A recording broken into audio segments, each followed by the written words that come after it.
नमस्कार साथियों, मैं आज अति महत्वपूर्ण सेशन के साथ आपके सामने पुनः उपस्थित हुआ हूं ताकि आने वाला एग्जाम में आपको अधिक से अधिक मदद मिल सके। तो जो भी आप एक्सपीरियंस एग्जाम की तैयारी कर रहे हैं वनडे एग्जामिनेशन का, तो प्रमुख रूप से सभी वीडियो आप देखने का प्रयास कीजिए। एक एक वीडियो जो है आपको सफलता दिलाने का काम करेगा। तो पहला क्वेश्चन है दोस्तों, संविधान हत्या दिवस मनाए जाने की घोषणा केंद्र सरकार ने किस तिथि को घोषित किया है? बहुत ही इंपॉर्टेंट क्वेश्चन हाल ही में इधर किया है दोस्तों। संविधान हत्या दिवस मनाए जाने की घोषणा कर दिया है केंद्र सरकार।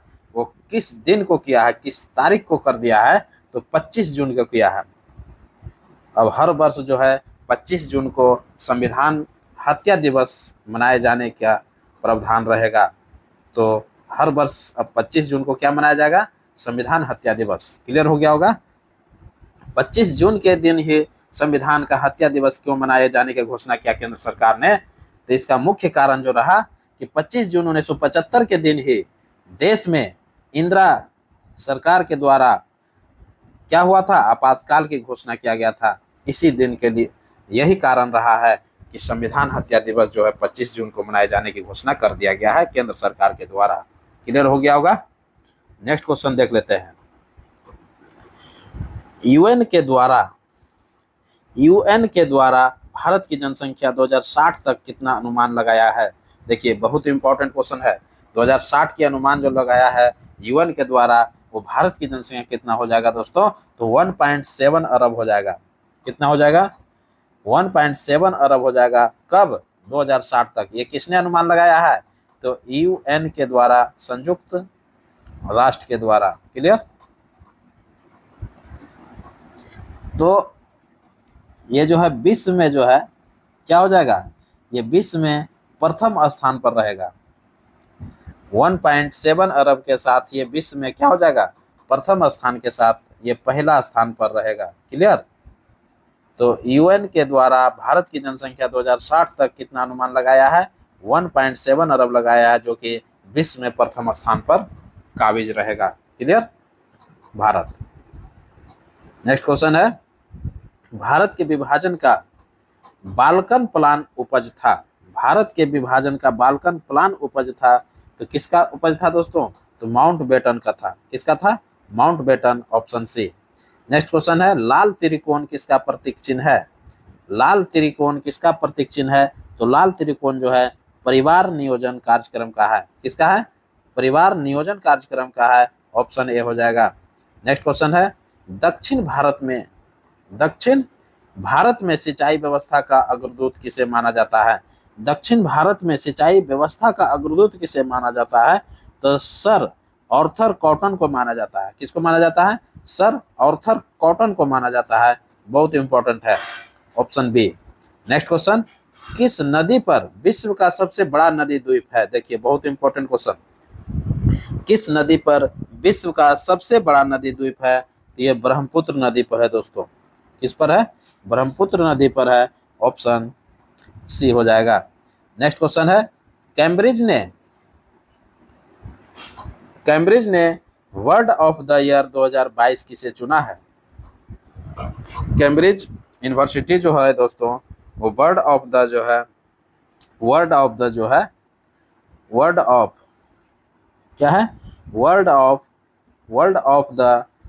ऑफ द ईयर 2022 किसे चुना है? तो वर्ड ऑफ जो है वर्ड WORD हो जाएगा। इसको सही कर लीजिएगा। वर्ड ऑफ द ईयर 2022 जो है किसको चुना है? ये कैम्ब्रिज की बात कर रहा है। कैम्ब्रिज यूनिवर्सिटी जो है वर्ड ऑफ द ईयर 2022 किसको चुना है? तो 2022 के लिए जो है चुना है वो होमर को चुना है। किसको चुना है? 2022 के लिए होमर को चुना है। जबकि 2023 की अगर चर्चा करेंगे तो हेलुसिनेट को चुना है। हेलुसिनेट जो होता है वो लिख देते हैं HALLU। Hallucinate CINATE। हेलुसिनेट जो है इसको जो है 2023 का जो है वर्ड ऑफ द ईयर चुना गया है। कैम्ब्रिज के द्वारा बात कर रहे हैं दोस्तों। कैम्ब्रिज जो है वर्ड ऑफ द ईयर 2022 जो है होमर को चुना है, जबकि 2023 में हेलो सीनेट को चुना है। क्लियर हो गया होगा। और जो नेक्स्ट क्वेश्चन की हम लोग बढ़ जाते हैं। भारत की सिंचाई क्षमता का सर्वाधिक भाग पूरा होता है। भारत का जो सिंचाई क्षमता है दोस्तों, सिंचाई क्षमता का सर्वाधिक भाग पूरा होता है तो लघु परियोजना से। सॉरी दोस्तों, लघु परियोजना से। किसके? ऑप्शन क्या हो जाएगा? लघु परियोजना।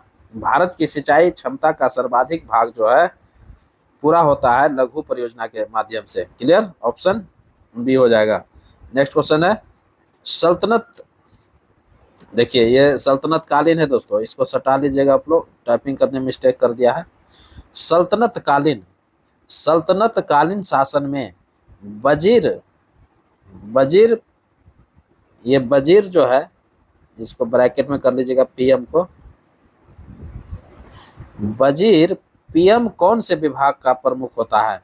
वजीर जो है पीएम कौन से विभाग का प्रमुख होता था? तो राजस्व विभाग का होता था। सल्तनत काल में शासन व्यवस्था जो चल रहा था, वजीर जो होता था, वजीर अभी प्रधानमंत्री जिसको बोलते हैं वजीर होता था, तो वो किसका प्रमुख होता था? तो राजस्व विभाग का होता था। Option A. Clear? Next question है संगीत सार की रचनाकार कौन है? संगीत सार की रचनाकार कौन है? तो संत तिरुवल्लुवर है। क्या कौन है? ऑप्शन क्या हो जाएगा? संत तिरुवल्लुवर। ऑप्शन सी हो जाएगा। नेक्स्ट क्वेश्चन है विजयनगर साम्राज्य के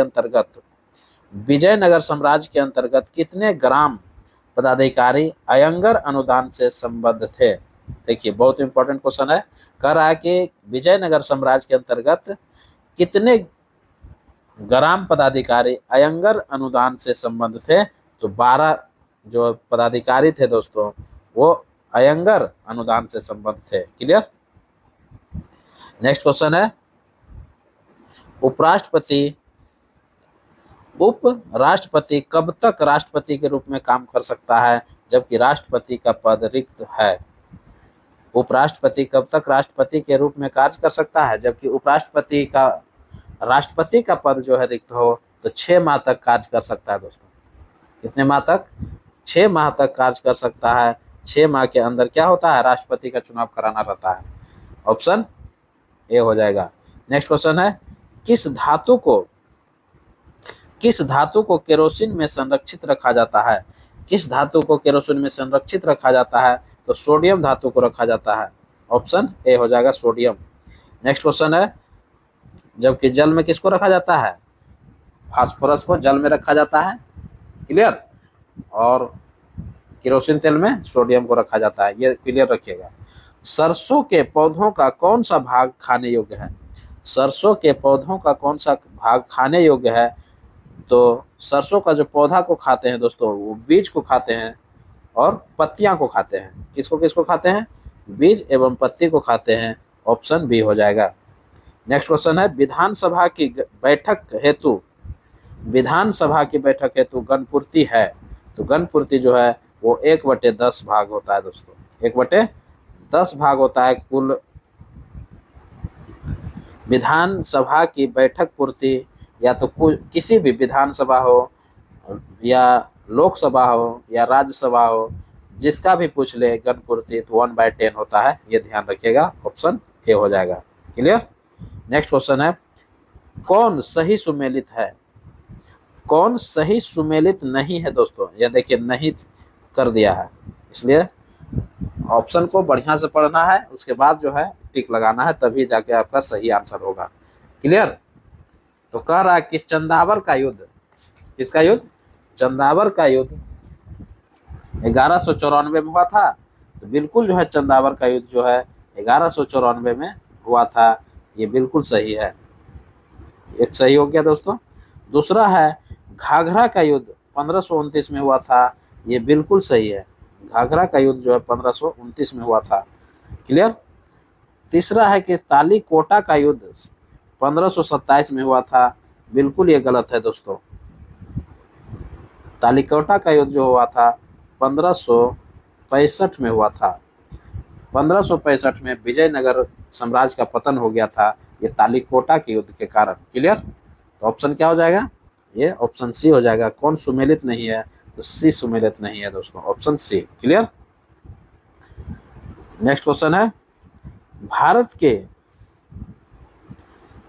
के किस मध्यकालीन राजा ने, देखिए किस यहाँ कर लीजिएगा आप लोग, किस मध्यकालीन राजा ने इकता, ये देखिए इकता प्रथा है दोस्तों, ध्यान रखिएगा, ये टाइपिंग करने में मिस्टेक कर दिया है। इकता प्रथा, भारत के किस मध्यकालीन राजा ने इकता प्रथा की शुरुआत किया था? तो इल्तुतमिश ने किया था दोस्तों। किसने किया था? इल्तुतमिश ने इकता प्रथा का शुरुआत किया था। इकता जो होता था वो क्या होता था? सल्तनत कालीन शासन व्यवस्था में प्रांतों को जो है एकता में बांट दिया गया था। प्रांत को क्या किया था? एकता में बांट दिया गया था। तो एकता प्रणाली जो है ये जो चालू हुआ था सल्तनत कालीन में इतिहास में, वो इल्तुतमिश ने चालू किया था, जो कि अलाउद्दीन खिलजी ने इसको समाप्त कर दिया था। जब अलाउद्दीन खिलजी का शासन काल आता है तो एकता प्रथा को क्या करता है? वो समाप्त कर देता है। और जब फिरोज शाह तुगलक का जब शासन काल आता है तो एकता प्रथा को दोबारा चालू कर देता है। ये बिल्कुल याद रखिएगा। क्यों? क्योंकि एक एक क्वेश्चन जो है आपको एग्जाम की सफलता तक ले जाता है दोस्तों, इसलिए सभी क्वेश्चन को हम क्लियर कर दिए हैं। एकता प्रथा को अगर प्रारंभ करने की बात करेगा तो वो इल्तुतमिश हो जाएगा, और जब बंद करने की बात करेगा, समाप्त करने की चर्चा करेगा तो अलाउद्दीन खिलजी हो जाएगा। और दोबारा जो है एकता प्रथा को किसने चालू किया था? तो फिरोज शाह तुगलक ने किया था दोस्तों, याद रखिएगा। क्लियर? नेक्स्ट क्वेश्चन है, कौन एशिया के प्रकाश के रूप में जाना जाता है? कौन एशिया के प्रकाश के रूप में जाना जाता है? तो गौतम बुद्ध को जो है लाइट ऑफ एशिया के नाम से जाना जाता है। क्लियर? नेक्स्ट क्वेश्चन है, शीतल पेय में सनसनाहट के रूप में कौन सी गैस उत्तरदायी होता है? तो कार्बन डाइऑक्साइड गैस उत्तरदायी होता है। कौन होता है दोस्तों? ऑप्शन बी हो जाएगा, कार्बन डाइऑक्साइड गैस। क्लियर? लिख लीजिएगा आप लोग, शीतल पेय में सनसनाहट के रूप में कौन सी गैस उत्तरदायी होता है? तो कार्बन डाइऑक्साइड उत्तरदायी होता है दोस्तों, ऑप्शन बी हो जाएगा। नेक्स्ट क्वेश्चन है, जियो स्टेशनरी उपग्रह, बहुत इंपॉर्टेंट क्वेश्चन। जियो स्टेशनरी उपग्रह अनुमानतः किस ऊंचाई पर होता है? तो 35,000 किलोमीटर पर होता है दोस्तों। जियो स्टेशनरी उपग्रह जो होता है वो 35,000 किलोमीटर की ऊंचाई पर होता है। ऑप्शन क्या हो जाएगा? ऑप्शन ए हो जाएगा। क्लियर? नेक्स्ट क्वेश्चन है, रक्त में कौन सा तरल माध्यम होता है? रक्त में कौन सा तरल माध्यम होता है? तो प्लाज्मा का नाम सुने होंगे दोस्तों। प्लाज्मा जो होता है रक्त में तरल माध्यम का कार्य करता है, जिसको प्लाविका भी कहते हैं। क्या कहते हैं? प्लाविका भी कहते हैं। ऑप्शन सी हो जाएगा, प्लाविका। क्लियर? जिसको प्लाज्मा भी कहते हैं, जिसको क्या बोलते हैं? प्लाज्मा भी बोलते हैं। क्लियर? विटामिन ए का अच्छा स्रोत कौन है? विटामिन ए का अच्छा स्रोत कौन है? तो मछली का तेल जो है विटामिन ए का अच्छा स्रोत है दोस्तों। ऑप्शन क्या हो जाएगा? बी हो जाएगा। नेक्स्ट क्वेश्चन है, दक्षिण अफ्रीका में महात्मा गांधी किस स्थान से कार्यकर्ताओं के मार्च यात्रा का नेतृत्व कर रहे थे? दक्षिण अफ्रीका की बात कर रहा है दोस्तों। दक्षिण अफ्रीका में महात्मा गांधी किस स्थान से कार्यकर्ताओं के मार्च में यात्रा होता है, इसको ब्रैकेट में कर लीजिएगा, मार्च यात्रा का नेतृत्व कर रहे थे? तो डरबन से ट्रांसवाल तक कर रहे थे। कहाँ से? डरबन से ट्रांसवाल तक कर रहे थे दोस्तों। ऑप्शन सी हो जाएगा। नेक्स्ट क्वेश्चन है, सुभाष चंद्र बोस ने 21 अक्टूबर 1943 को कहां पर स्वतंत्र भारत के अंतरिम सरकार के गठन किया था? तो सुभाष चंद्र बोस ने 21 अक्टूबर 1943 को कहां पर स्वतंत्र भारत का अंतरिम सरकार का गठन किया था दोस्तों? तो सिंगापुर में किया था। बहुत इंपॉर्टेंट क्वेश्चन है, ये बार बार एग्जाम में क्वेश्चन पूछा जाता है दोस्तों। ऑप्शन बी हो जाएगा। नेक्स्ट क्वेश्चन है, कौन उथली झील, देखिए बहुत इंपॉर्टेंट क्वेश्चन है, कौन उथली झील सेलो लेक है, तो अल्पपोषी झील जो है ये सेलो लेक है, ऑप्शन बी हो जाएगा। नेक्स्ट क्वेश्चन है, इकोसिस्टम में बैक्टीरिया किस रूप में क्रियाशील होते हैं? इकोसिस्टम में बैक्टीरिया जो है किस रूप में क्रियाशील होते हैं? तो अपघटक के रूप में होता है दोस्तों। किसके रूप में होता है? अपघटक के रूप में होता है, ऑप्शन सी हो जाएगा, जिसको डीकम्पोजर भी कहते हैं। अपघटक को क्या बोलते हैं? डीकम्पोजर भी बोलते हैं, याद रखिएगा, कंपोजर। क्लियर दोस्तों? नेक्स्ट क्वेश्चन है, हमारे शरीर के अंदर भोजन को ब्रेक डाउन करने वाला उत्प्रेरक कौन है? देखिए उत्प्रेरक होगा, इसको सही कर लीजिएगा। तो हमारे शरीर के अंदर क्या कर रहा है? हमारे शरीर के अंदर भोजन को ब्रेक डाउन करने वाला उत्प्रेरक क्या है? उत्प्रेरक कर लीजिएगा, उत्प्रेरक है तो कौन सा है? पाचक एंजाइम है। कौन है? पाचक एंजाइम होता है, ऑप्शन सी हो जाएगा। जबकि भोजन को पचाने का काम कौन करता है? HCl करता है, हाइड्रोक्लोरिक अम्ल करता है। और ये कहता है कि ब्रेक डाउन करने का उत्प्रेरक कौन काम करता है? ब्रेक डाउन मीन्स होता है भोजन को तोड़ना, तो पाचक एंजाइम करता है। क्लियर? ऑप्शन सी हो जाएगा। नेक्स्ट क्वेश्चन है, जबकि भोजन को पचाने का कार्य कौन करता है? HCl का काम है, हाइड्रोक्लोरिक का अम्ल। नेक्स्ट क्वेश्चन है, कौन सा रोग प्रोटीन की कमी के कारण होता है? कौन सा रोग प्रोटीन की कमी के कारण होता है? तो क्वासी-योरकर रोग जो है, ऑप्शन सी, ये प्रोटीन की कमी के कारण होता है, क्वासी-योरकर। क्लियर? नेक्स्ट क्वेश्चन है, जेमू ग्लेशियर भारत के किस राज्य में है? तो सिक्किम में है दोस्तों। जेमू ग्लेशियर जो है भारत के सिक्किम राज्य में है, ऑप्शन ए हो जाएगा। नेक्स्ट क्वेश्चन है, भारत में पद्म भूषण पुरस्कार प्राप्त करने वाले पहले पैरा एथलीट कौन है? देखिए बहुत इंपॉर्टेंट क्वेश्चन आ गया। कहता है कि भारत में पद्म भूषण पुरस्कार प्राप्त करने वाले पहले पैरा एथलीट जो है कौन है? तो देवेंद्र झाझरिया है। कौन है? देवेंद्र झाझरिया है, ऑप्शन ए हो जाएगा। नेक्स्ट क्वेश्चन है, समुद्र